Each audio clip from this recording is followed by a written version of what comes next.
हम लोग स्टार्ट करते हैं। बेसिकली मैं यहाँ पर आपको बता रहा हूँ रेडिएशन के टाइप्स कितने होते हैं। अगर आपके पास पूरा स्पेक्ट्रम है, मतलब सारी की सारी रेडिएशंस हैं, तो उसमें कौन कौन सी रेडिएशंस इंक्लूड होंगी। रेडिएशंस किसकी बात कर रहा हूँ? Electromagnetic radiation. रेडिएशन की जब मैं बात बोल रहा हूँ तो इलेक्ट्रोमैग्नेटिक रेडिएशन स्पेसिफिकली मैं बोल रहा हूँ। सबसे पहले सबसे ज्यादा एनर्जी के रेडिएशन कौन से होते हैं? Gamma radiation. गामा रेडिएशन कहाँ से निकल के आती है? न्यूक्लियर रिएक्शंस में गामा रेडिएशंस निकलती हैं। मैंने आपको बताया कैसे निकल के आती हैं। तो न्यूक्लियर रेडिएशंस के अंदर गामा रेडिएशन निकल न्यूक्लियर रिएक्शन के अंदर गामा रेडिएशन निकल के आएंगी और इनकी एनर्जी बहुत हाई होती है। ये पूरी बॉडी को पेनिट्रेट कर सकती है, मतलब जला देगी अंदर तक शरीर को। तो इस वजह से ये रेडिएशंस बहुत ज्यादा डेंजरस होती हैं। सन से ये रेडिएशन आती है, लेकिन जो अर्थ का अपर लेयर होता है, ओजोन लेयर के आसपास ही रिफ्लेक्ट हो जाती है। ये मोस्ट ऑफ टाइम्स रिफ्लेक्ट हो जाती है और सरफेस तक नहीं पहुंचती, अदरवाइज हम सब लोग जल जाते हैं। गामा रेडिएशन सबसे हाई एनर्जी की रेडिएशन है। मैक्सिमम एनर्जी किन के लिए होती है? गामा रेडिएशन के लिए। फिर उसके बाद उससे थोड़ा कम एनर्जी कौन सी रेडिएशन होती है? एक्सरे। एक्सरे आपने देखा होगा, मशीन जो एक्सरे करवाते हैं वही मशीन है। वो आपका बॉडी का जो फ्लैश होता है उसको पेनिट्रेट कर जाएगी, लेकिन बोन को पेनिट्रेट नहीं कर पाएगी, क्योंकि बोन ज्यादा डेंस होती है। तो बोन को पेनिट्रेट एक्सरे नहीं कर पाती, इसी वजह से बोन की एक इमेज अपने को मिल जाती है थ्रू एक्सरे। एक्सरे की भी एनर्जी काफी हाई होती है, लेकिन कंपेयर टू गामा रेडिएशन कम होता है। उसके बाद क्या होता है? Ultraviolet light. Ultraviolet light किसी ने देखा हो तो हम लोग जैसे डिटेक्टिव शोज वगैरह होते हैं उनमें अल्ट्रा वायलेट लाइट का यूज करते हैं। अगर आपको किसी के फिंगरप्रिंट चेक करने हो तो रूम का लाइट ऑफ करके आप अल्ट्रा वायलेट बल्ब जला दीजिए, वो डिटेक्ट कर लेता है। वो आपको ग्लो करता हुआ दिखाई देगा फिंगरप्रिंट, हरे से रंग में। किसी मूवी वगैरह में देखा हो। ब्लू कलर का होता है ना शायद। ब्लू या ग्रीन में, समटाइम्स ग्रीन ग्रीन में दिखा देते हैं, समटाइम्स ब्लू में दिखा देते हैं। मूवी वगैरह में देखा होगा। तो अल्ट्रा वायलेट लाइट को जला के आप चेक कर सकते हो। Ultraviolet light, ultra means violet के इस तरफ। विबग्योर आपने सुना है? विबग्योर बचपन में आपने सुना होगा। विजिबल लाइट 7 कलर्स में स्प्लिट कर सकते हैं।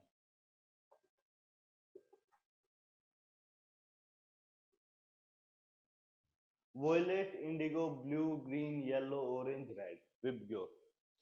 तो विबग्योर में वोयलेट के इस तरफ जो रेडिएशन होगी, मतलब वोयलेट से ज्यादा एनर्जी की जो रेडिएशन होंगी उसको क्या बोलेंगे? अल्ट्रा वोयलेट।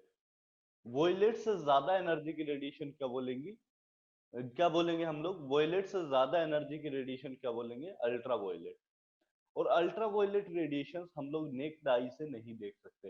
मतलब अल्ट्रा वोयलेट रेडिएशन अपनी आई से डिटेक्ट नहीं होती। कलर तो डिटेक्ट हो जाते हैं, लेकिन अल्ट्रा वोयलेट रेडिएशन हम लोग डिटेक्ट नहीं कर सकते।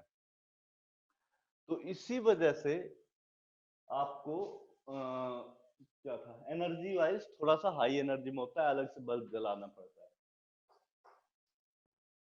फिर उसके बाद इंफ्रारेड, मतलब रेड के उस तरफ। अल्ट्रा वोयलेट क्या? वोयलेट के इस तरफ। रेड के उस तरफ को क्या बोलेंगे? इंफ्रारेड। तो इंफ्रारेड रेडिएशंस होती है, आईआर रेडिएशंस। ये हीटिंग में आपका जो मेन रीजन होता है किसी भी चीज के हीट होने का, जब आप सन से रेडिएशंस आती हैं तो आप क्या कर सकते हो? बाहर कुछ भी चीज रखा हुआ हो वो गर्म हो जाता है, या आप बैठते हो तो आपकी बॉडी गर्म हो जाती है। तो वो जो हीटिंग पार्ट आता है वो इंफ्रारेड रेडिएशंस की वजह से आता है। अगर इंफ्रारेड रेडिएशन यूज ना करो तो हीटिंग पार्ट नहीं आएगा। तो यहाँ पे हीटिंग के लिए रिस्पॉन्सिबल कौन है? Infrared radiation. और इंफ्रारेड रेडिएशंस को यूज कर, मतलब आप जो आपका सोलर पैनल होता है वो इंफ्रारेड रेडिएशंस की वजह से काम ज्यादा करता है। मोस्टली जो सोलर पैनल में एब्जॉर्ब होती हैं वो इंफ्रारेड रेडिएशंस ही होती हैं। ठीक है। तो इंफ्रारेड रेडिएशन, माइक्रोवेव कहाँ काम आती है? माइक्रोवेव ओवन आपने देखा होगा, घर में रखते हैं, खाने को हीट करने के लिए माइक्रोवेव ओवन का यूज किया जाता है। तो माइक्रोवेव ओवन के अंदर माइक्रोवेव रेडिएशंस यूज होती हैं। रेडियो वेव्स क्या होती हैं? रेडियो वेव्स रेडियो ट्रांसमिशन में यूज करते हैं हम लोग। जो आपने रेडियो में सिग्नल आता था, रेडियो में कोई वायर तो लगा हुआ नहीं होता है, तो जो सिग्नल आता है वो कहाँ से आता है? एटमॉस्फेयर में कुछ वेव्स है। ये वेव्स सबसे कम नुकसान करती हैं क्योंकि इनकी एनर्जी मिनिमम है, लेकिन ये ट्रांसमिशन में यूज हो सकती हैं क्योंकि ये नुकसान तो करेंगे नहीं। तो लॉन्ग डिस्टेंस में कहीं पे अगर वेव को भेजना हो तो हम लोग क्या यूज करेंगे? रेडियो वेव का यूज करेंगे। ठीक है, तो रेडियो वेव क्या होगा? सबसे कम एनर्जी की रेडिएशन, माइक्रोवेव उससे थोड़ा ज्यादा, आईआर उससे ज्यादा, विजिबल उससे ज्यादा। विजिबल का आपको पता है, इसी वजह से मैंने विजिबल के बारे में नहीं बताया। यूवी उससे थोड़ा ज्यादा, then x ray, than gamma ray. तो इस टाइप से ये एनर्जी का, इस पूरे को क्या बोलते हैं हम लोग? स्पेक्ट्रम। स्पेक्ट्रम एक वर्ड यूज होता है, पहले ये लिख लो फिर बोलता हूँ। खैर, तो ये एक बार ड्रॉ कर लो, फिर उसके बाद मैं आगे बोलता हूँ।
ये जैसे ही नोट डाउन हो जाए बता देना मुझे।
यहां पर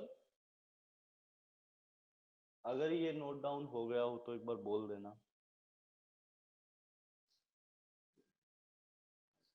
हो गया सर। हो गया। तो आर्यन, यहां पर जो मैं फॉर्मूला यूज करने जा रहा हूं वो एक बड़ा सिंपल फॉर्मूला है। Energy is equal to H c by lambda और energy is equal to H mu. ये हम लोगों ने पहले भी देखा है, एच म्यू के बराबर एनर्जी होती है। ये शायद मैंने पहले भी दिखाया है। Energy is equal to H nu. थोड़ा सा इसको ऐसे हाँ। न्यू का वैल्यू किसके बराबर होता है? फ्रीक्वेंसी किसके बराबर होती है? सी डिवाइड बाय लैम्डा। न्यू का वैल्यू किसके बराबर होता है? Speed of light divide by lambda. जो फ्रीक्वेंसी होती है, इसको न्यू को हम लोग बोलते हैं फ्रीक्वेंसी। फ्रीक्वेंसी किसके बराबर होती है? Speed of light divide by wavelength. और इसको हम लोग लगातार यूज करेंगे, E is equal to H C by lambda. तो आप देखो कोई भी रेडिएशन हो, चाहे रेडियो वेव उठा लो, चाहे माइक्रोवेव उठा लो, चाहे विजिबल उठा लो, उनके लिए एनर्जी तो कांस्टेंट होगी। तो जैसे जैसे आप लैम्डा डिक्रीज करोगे तो क्या, सॉरी, फ्रीक्वेंसी डिक्रीज करोगे तो लैम्डा बढ़ना चाहिए। ये दोनों आपस में इनवर्सली प्रोपोर्शनल है, एक को बढ़ाओगे तो दूसरा कम हो जाएगा।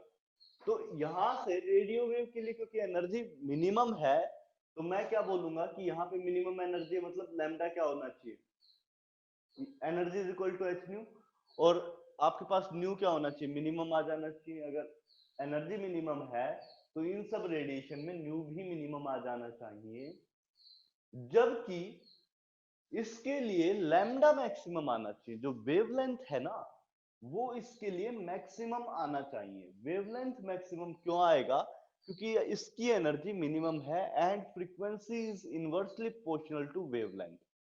तो फ्रीक्वेंसी वेवलेंथ के इनवर्सली प्रोपोर्शनल है, इस वजह से इन रेडिएशंस के लिए जो लैम्डा होगा वो क्या आएगा? मैक्सिमम आएगा, लेकिन जो न्यू होगा वो मिनिमम आएगा। और इसके अकॉर्डिंग वैरी करेगा। इससे इस तरफ जाएंगे तो क्या होगा? लैम्डा इंक्रीज करेगा, जबकि यहां से इस तरफ आएंगे तो न्यू आपका इंक्रीज करेगा। थोड़ा सा गलत लिख दिया, न्यू डिक्रीज लिख दिया, न्यू इंक्रीज करेगा। इससे इस तरफ आएंगे तो न्यू इंक्रीज करेगा, इससे इस तरफ जाएंगे तो लैम्डा डिक्रीज करेगा। ये चीज आपको देखनी पड़ेगी। इतना बात समझ में आया? हेलो,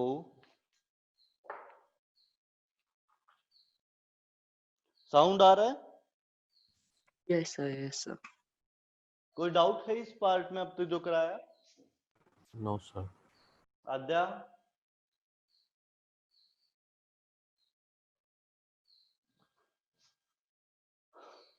चलिए कोई बात नहीं, अगर डाउट नहीं है तो अच्छी बात है।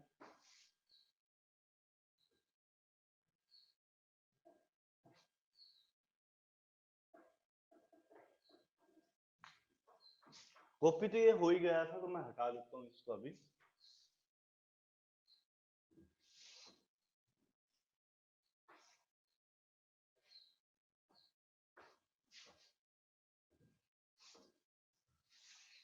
ये फॉर्मूलाज मेरे ख्याल से लिख लिए होंगे, लेकिन मैं इसके साथ एक और चीज बता देता हूँ। 1 upon lambda is equal to known as nu bar. Lambda bar या न्यू बार, मतलब कुछ भी एक मान लो, लैम्डा बार करो या न्यू बार करो। बार कर देते हैं, क्या होना चाहिए, लिख लिया है, नहीं न्यू बार ही है, ठीक है, इन्होंने सिंबल न्यू ही ले रखा है। ओके, 1 अपॉन लैम्डा को हम लोग न्यू बार भी लिख देते हैं। बार आपने देखा होगा पहले मैथ्स में एक दो जगह यूज करते हैं। यहाँ पे सिर्फ एक सिंबल है, इसको क्या बोलते हैं हम लोग? Wave number.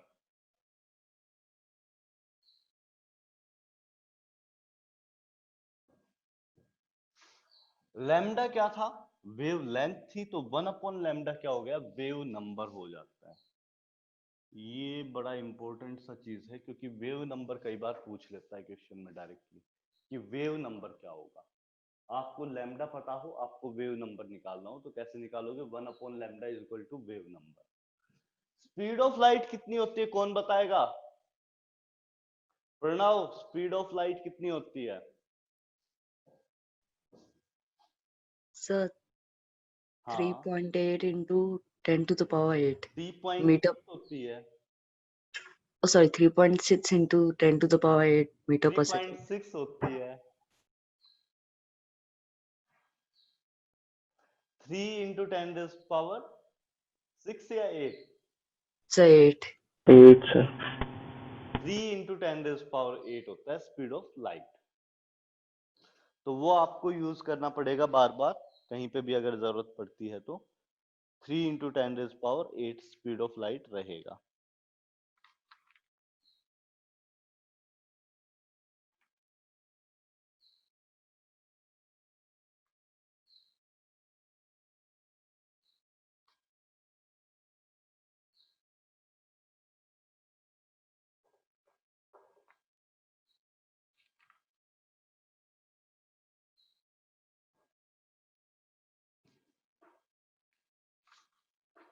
चलिए,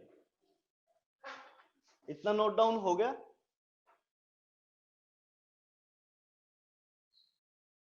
इतना नोट डाउन हो गया है?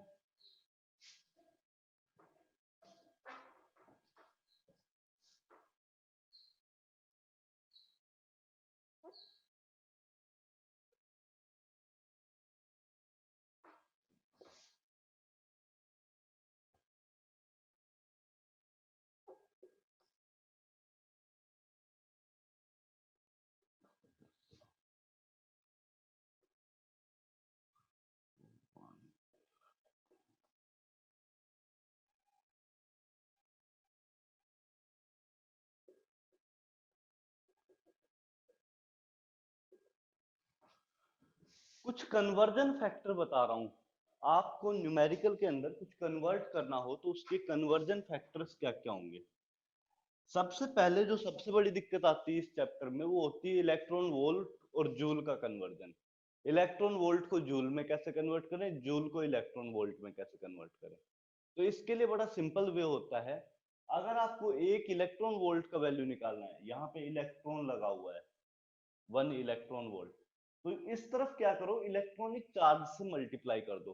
इलेक्ट्रॉन के चार्ज से इसको मल्टीप्लाई कर दो तो 1 इलेक्ट्रॉन वोल्ट कितने जूल के बराबर आ गया, 1.6 इंटू 10⁻⁻19 जूल। याद करने का बड़ा सिंपल सा मेथड है, इस तरफ इलेक्ट्रॉन है, इस तरफ इलेक्ट्रॉन का चार्ज लिख दोगे। 1 electron volt will become equal to 1.6 into 10⁻⁻19 joule. Joule is the SI unit for energy. Work या एनर्जी की SI यूनिट जूल होती है। इलेक्ट्रॉन वोल्ट यूज करते हैं जहां पे वैल्यू बहुत ज्यादा कम हो, क्योंकि एक सिंगल एटम की बात करें तो एनर्जी इलेक्ट्रॉन वोल्ट में निकल के आती है। एक मोल की बात करोगे तो जूल या किलो जूल में एनर्जी निकल कर आएगी। तो 1 इलेक्ट्रॉन वोल्ट आपके पास कितने बराबर हो गया, 1.6 into 10⁻⁻19 joule.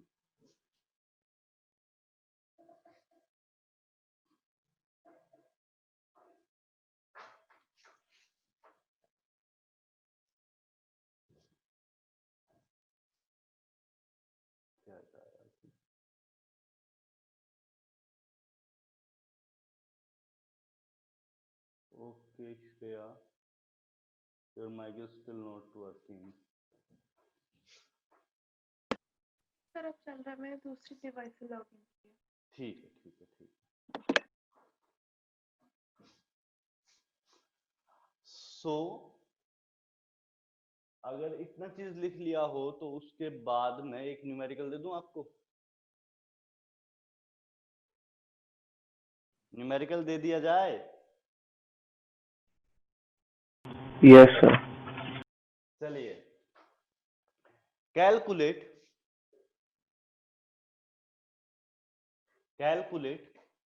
Energy of wavelength, calculate energy of wavelength having lambda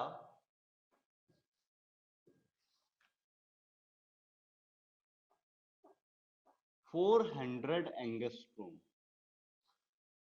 Calculate energy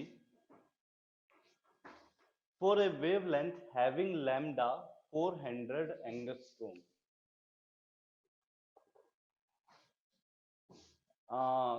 Calculate the value in joule. Calculate the value in joule and convert it to electron volt.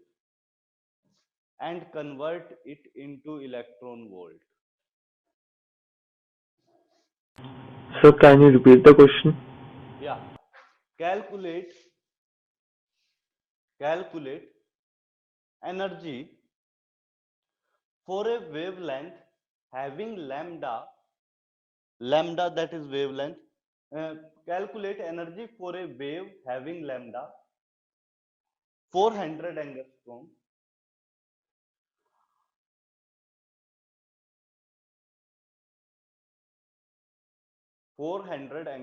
The calculate the value in joule. Calculate the value in joule and convert it to electron volt.